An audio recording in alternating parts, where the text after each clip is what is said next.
All right, brothers and sisters. Bratia a sestry. In those few minutes, I hope that you have solved two of the major theological questions of all time. Za posledné 2-3 minútky dúfam, že ste vyriešili dve hlavné teologické otázky všetkých vekov. I think one thing that's been very interesting to see. Jedna vec, ktorá je zaujímavá, is that although it's a simple question, aj napriek tomu, že je to jednoduchá otázka, the answer can be quite complex. Odpoveď môže byť zložitá. Now, just briefly on some things. Takže veľmi stručne, niekoľko somebody vecí. mentioned that it could be the plural of majesty. Takže niekto povedal, že to môže byť plurál majesticus. Majestatus.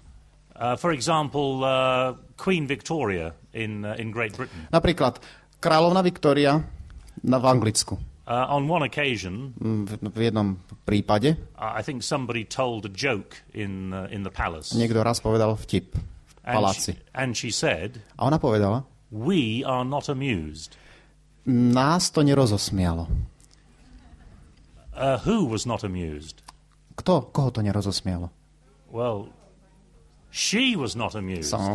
Samozrejme, že kráľovnu to nerozosmialo. But because she was the queen, she ale said, pretože ona bola kráľovná, tak si mohla dovoliť povedať nás. Now, that's an interesting suggestion. The problem is that we don't have any examples in the Hebrew language of the plural of majesty. A to je zaujímavá myšlienka, pretože my nemáme v hebrejčine žiadne iné príklady tohto plural majestaticus. So although it's a common suggestion, I think it's probably not likely, that one. Aj napriek tomu, že je to relatívne ako bežný spôsob riešenia, ako to môže byť, aj nemyslím si, že je to ono. Now, to be honest with you, aby som bol úprimný s vami, I'm not absolutely certain why we have a plural here. 100% nie som si istý, prečo sa tu používa množné číslo. But let me give you a suggestion which to me at the moment seems to be the best suggestion. Ale poviem vám jeden návrh a riešenie, ktoré dnes sa mi zdá ako jedno z najlepších. There are some indications in the Old Testament. V starom zákone je viacej náznakov, that when we come to a point which is of great significance, že keď dospejeme do bodu, ktorý má veľkú dôležitosť, absolutely important, absolútne dôležitá udalosť, so important that it needs to be underlined, dokonca tak dôležitá, že to musí byť podčiarknuté, and some red marks put in the margin on either side, a dokonca zvýraznené na okrajoch červeným, that the Hebrew will then turn to the plural and use us. Vtedy hebrejčina toto podčiarknutie vyjadrí množným číslom a povie my. So to give you one example, aby som vám dal jeden príklad. In Genesis chapter 11, v 11. kapitole 1. Mojžišovej, at the story of the Tower of Babel, keď sa hovorí o babylonskej veži, it's in verses 7 and 8, konkrétne vo veršoch 7 a 8, God, looking at what's going on at Babel, Boh, keď sa pozerá na to, čo sa deje dole v Bábeli, God says, let us go down. Tak hovorí, nože zostúpme. Now, in other words, it's the same idea as here we have in Genesis chapter 1. Analogia toho, čo máme práve tu v prvej kapitole. God says, let us go down.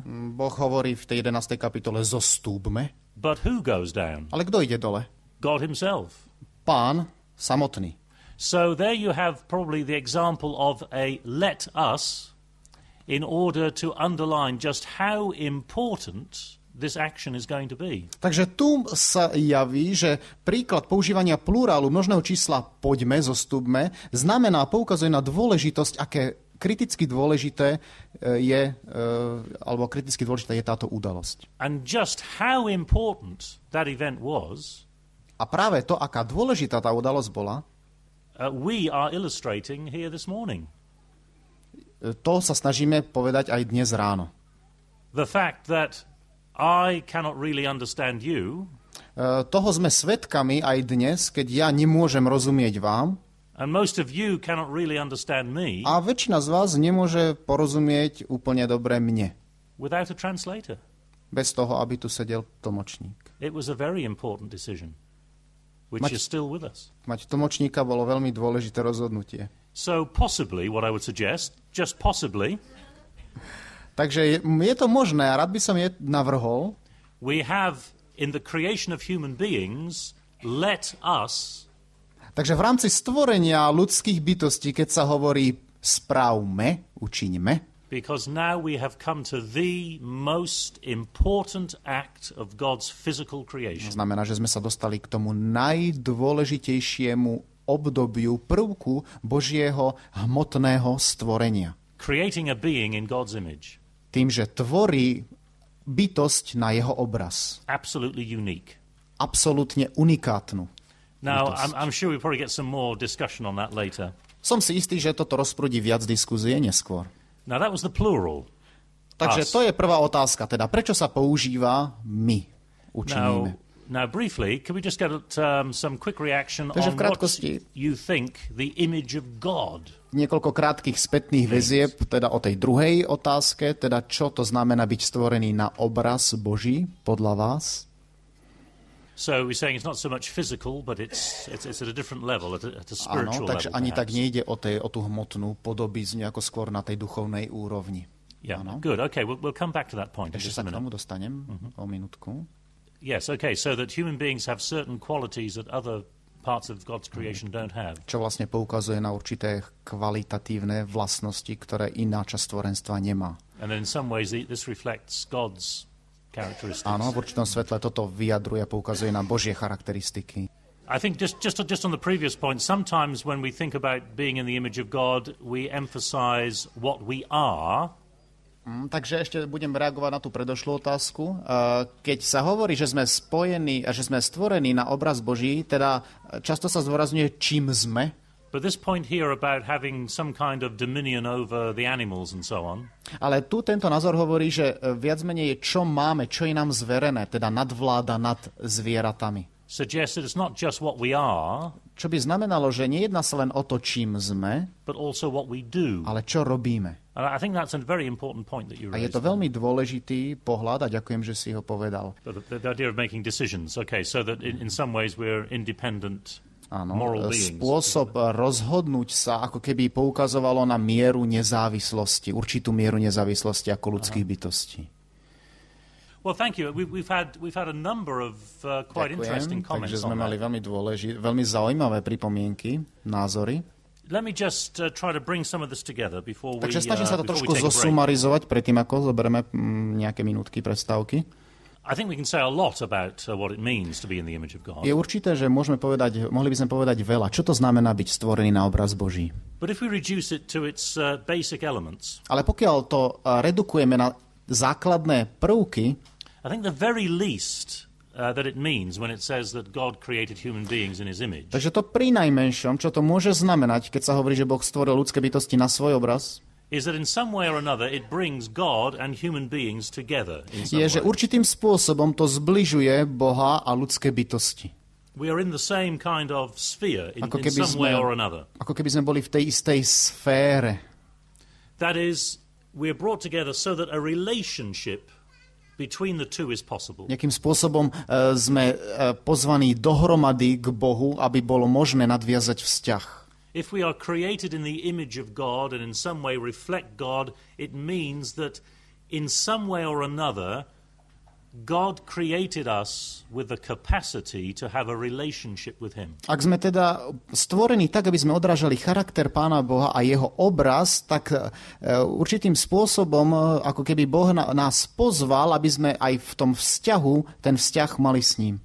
And humans alone have that kind of relationship. A len ľudia môžu si užívať alebo môžu mať takýto vzťah. So, for example, back home in England, takže napríklad, my wife and I have a dog. Tam, kde bývam, v Anglicku, s mojou manželkou, máme aj psa. Just about every English couple have a dog. Je to bežné takmer pre každý anglický pár, že majú psa. And it's a very nice dog. Musím povedať, že je to veľmi dobrý pes. And we take it for walks. Často ho venčíme. And when I take it for a walk at night, a keď ho venčím večer, as I look up at the stars, keď sa zadívam hore na hviezdy, I can contemplate on the meaning of life, premýšľam nad zmyslom života, the origins of the universe, nad pôvodom vesmíru and my relationship with God. A môjim vzťahom s Bohom.